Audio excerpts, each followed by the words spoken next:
L'ignoranza è forza. Ma mica va bene così. Ciao, io sono Amedeo, parlo di letteratura e in questo video... Ciao, io sono Amedeo, parlo di letteratura e in questo video spiego cosa intendeva davvero Orwell per neolingua e in più ci facciamo dare qualche consiglio di scrittura così la evitiamo.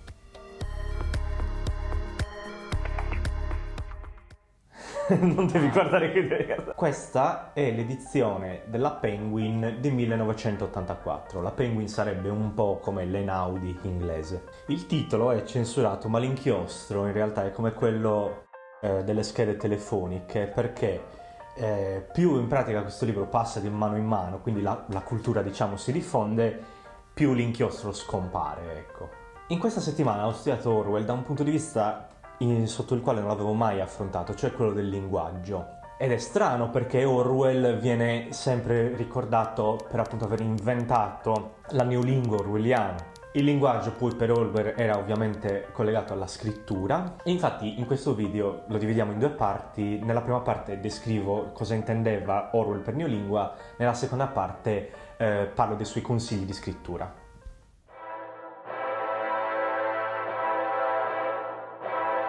La neolingua è una lingua immaginaria, non esiste per davvero. Sarebbe un po' come l'elfico per il Signore degli Anelli. Solo che a differenza di Tolkien, Orwell non ha mai elaborato così a fondo la lingua che lui stesso ha inventato. Cioè, purtroppo, o per fortuna forse, non possiamo leggere o ascoltare un testo completo in neolingua. Orwell ne ha solamente descritto i principi generali nell'appendice di 1984. All'interno di questa appendice c'è solamente l'esempio di qualche parola o breve frase, ma non appunto un testo completo. Quindi, se volete, potete prendere queste regole e continuare voi il lavoro di Orwell e creare una neolingua più completa. Cosa significa quindi neolingua? La neolingua è una lingua del futuro. Sapete, no, che Orwell scrive questo romanzo nel 1948, poi inverte le due cifre, eccetera. Però possiamo sempre e comunque immaginare la neolingua come una lingua che deve ancora nascere, deve ancora avvenire. Qual è il principio fondamentale della neolingua? In una parola, impoverimento. La neolingua è una lingua diversa da tutte le altre perché perde parole invece che guadagnarne di nuove. Anche la lingua italiana, per fare un esempio, nel dizionario accoglie più parole di quante ne perde. Ogni anno, no, esce puntuale come un rituale l'articolo del Corriere o dell'Ansa che prende in giro la nuova edizione dell'anno del vocabolario Zingarelli perché al suo interno ci sono neologismi incomprensibili e tutti a ridere, a fare i boomer. Che cosa vuol dire deep learning? No, davvero cosa vuol dire?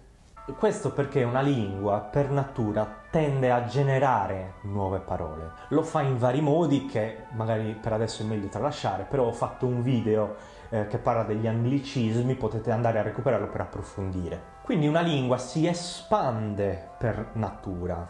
Orwell ipotizza e immagina una lingua che fa invece l'opposto, una lingua che si restringe, perdendo le parole invece che guadagnarle. Una lingua del genere deve per forza essere una lingua artificiale, perché abbiamo visto che le lingue non si comportano così.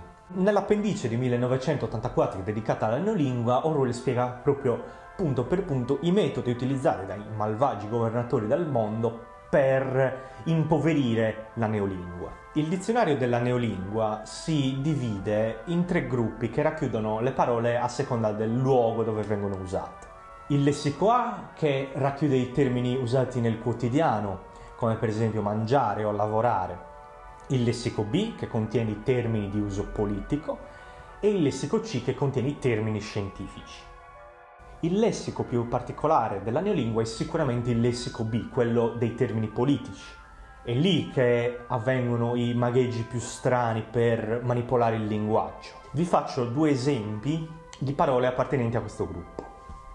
Minivero, che vuol dire Ministero della Verità, e poi pensiero crimine, che è la nuova traduzione di Mondadori del 2019 del termine psicoreato. La nuova traduzione è però più fedele all'originale thought crime o crime think.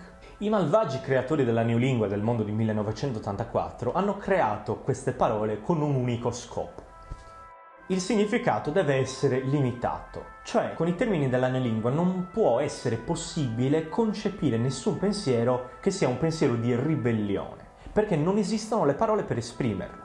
Molto comodo per governare il mondo. Spieghiamo e analizziamo queste parole dal punto di vista linguistico. La prima parola, minivero, è una cosiddetta parola macedonia, oppure se non volete morire per eccesso di zuccheri potete chiamarla neologismo sincratico, e questo è il suo nome tecnico. Cosa vuol dire?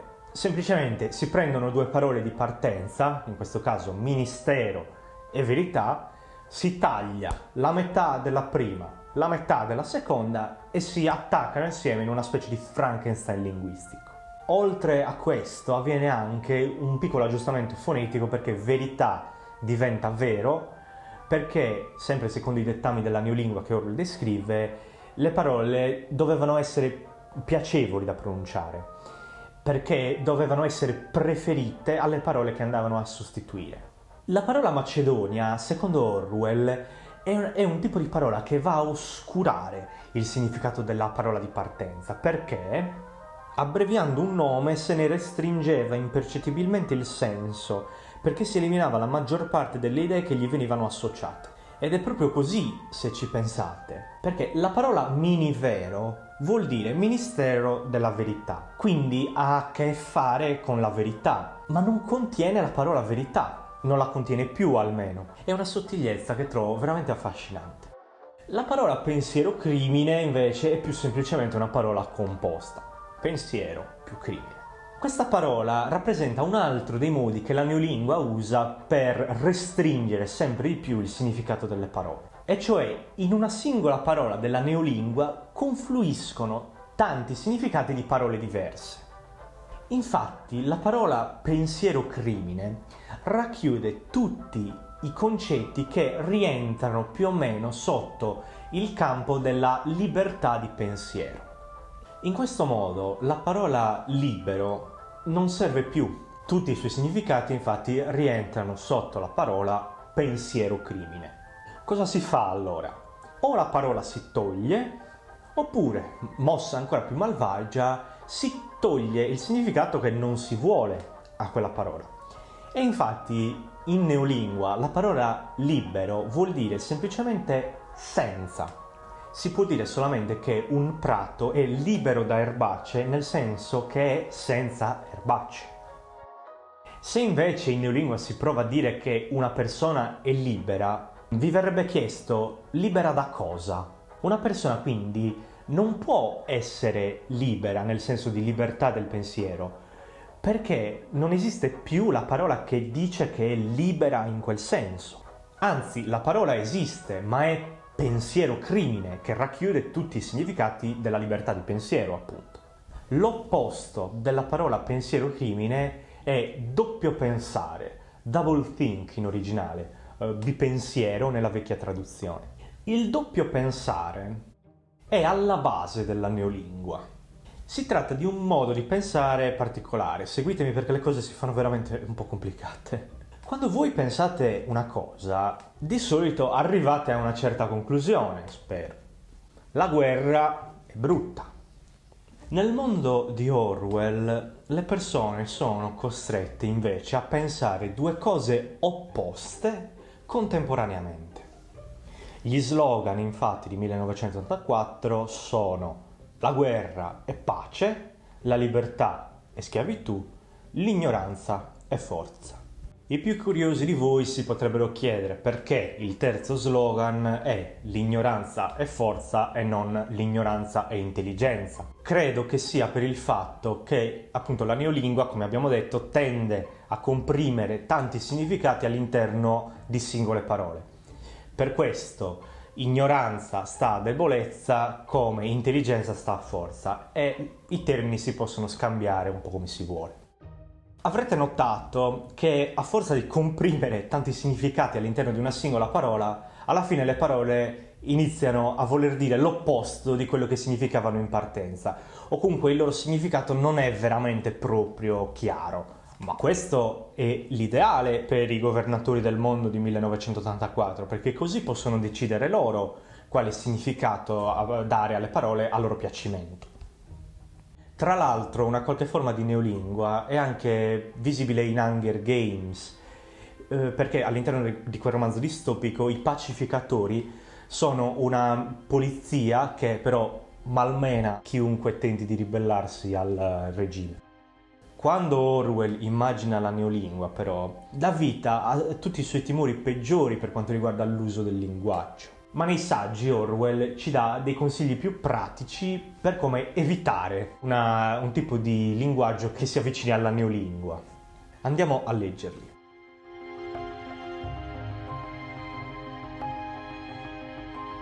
Prima ho detto che una lingua è un fenomeno naturale.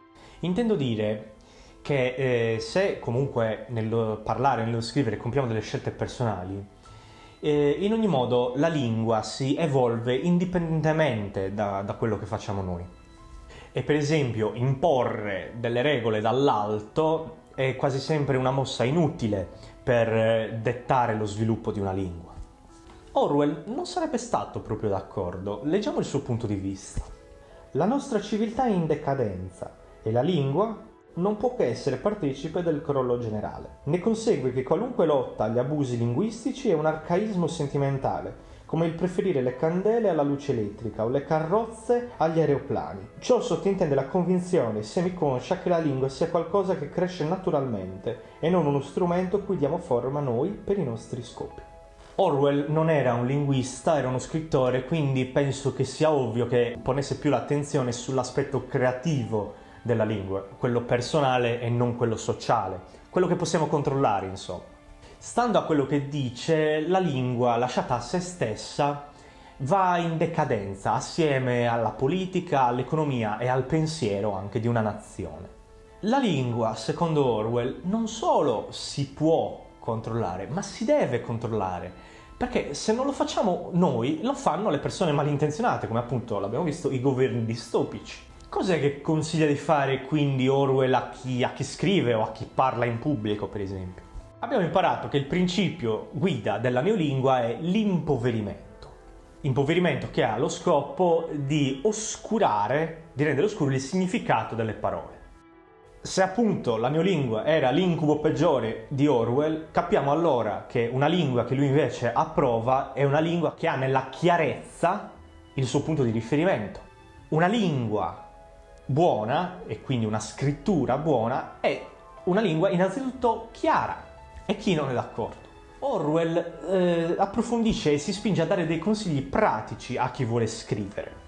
Vi consiglio di leggere questi consigli punto per punto nel saggio La politica e la lingua inglese, chiaramente però sostituendo alla parola inglese la lingua italiana, perché le regole valgono comunque.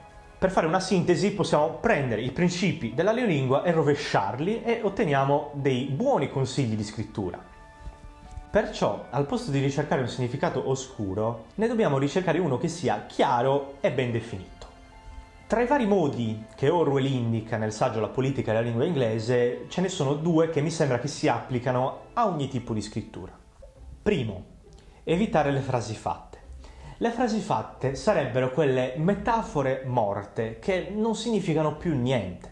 Ne ho parlato spesso nelle mie analisi dei romanzi, come in quella di Zafon, andate a recuperarla. Un esempio in italiano è la frase difendere a spada tratta. Cosa hanno che non va frasi come questa? Possiamo immaginare che qualcuno tanto tempo fa abbia inventato questa frase per voler dire qualcosa di brillante e lui ci sia riuscito, solo che poi queste frasi sono entrate in circolo tra le persone e ormai vengono talmente tanto utilizzate che perdono il loro contatto con la realtà. Quando si dice difendere a spada tratta, ormai non si pensa neanche più che c'è una spada da qualche parte. Lo diciamo solamente perché tutti dicono così. Questo è un modo pigro di usare il linguaggio. Cioè, non solo noi stiamo usando il lavoro di qualcun altro, l'idea di qualcun altro, ma non abbiamo più neanche chiaro il significato che vogliamo esprimere.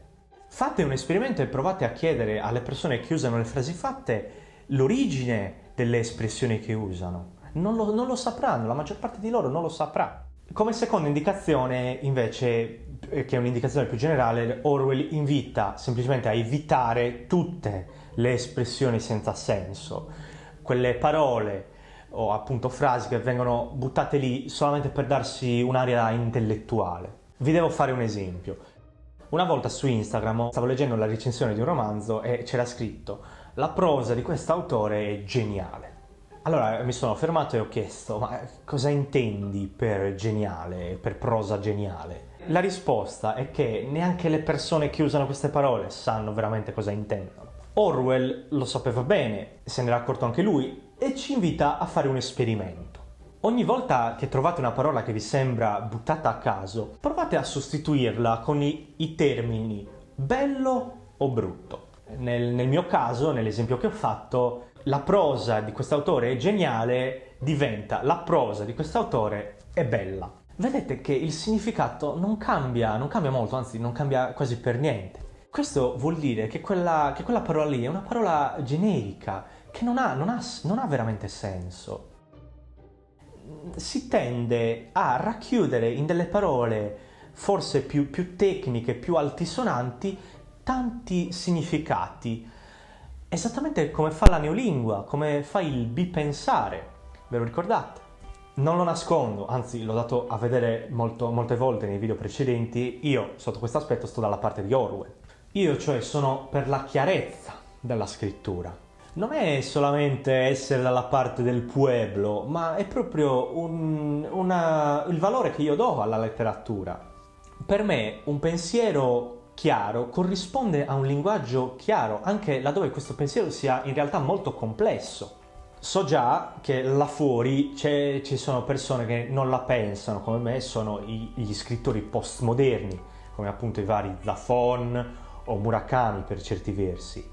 Secondo loro la complessità del mondo va per forza resa con una complessità del linguaggio corrispondente.